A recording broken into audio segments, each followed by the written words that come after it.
និតដែលឥតគិតថ្លៃស្វែងរកជំងឺមហារីកសាដនបឋម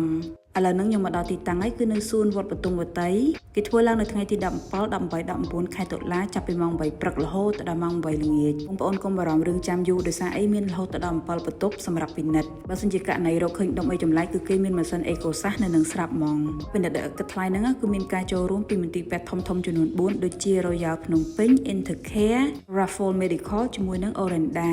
ជាពិសេសការពិនិត្យហ្នឹងគឺធ្វើឡើងដោយពេទ្យស្រី 100% តែម្ដងមិនត្រឹមតែមានការពិនិត្យគិតថ្លៃទេនៅមានក្រុមហ៊ុនដៃគូជាច្រើនដែលគាត់មានកម្មវិធីពិសេសនៅពេលល្ងាចនោះគឺមានស្តង់អាហារដែលយើងអាចទៅញ៉ាំអីនៅនឹងបានសម្រាប់បងប្អូនដែលចង់មករំលេងកម្សាន្តហាត់ប្រាណអីល្ងាចឡើងក៏គេមានដែរព្រមជាមួយកម្មវិធីលេងហ្គេមយករង្វាន់ត្រឹមតែប៉ុណ្ណឹងឯងគឺគេមានកន្លែងឲ្យយើងបោះបាល់លេងទាត់បាល់ក៏មានដែរចឹងបងប្អូនទាំងអស់គ្នាកុំភ្លេចចូលរួមឲ្យបានច្រើនកកដោយសារតែនេះគឺជា3ថ្ងៃចុងក្រោយនៃកម្មវិធី AAA Fit for Hope សម្រាប់ឆ្នាំហ្នឹងហើយអ្នកដែលបានចោះឈ្មោះ Pink Run គឺអាចមកយកអាវនៅកន្លែងនេះបានថ្ងៃទី17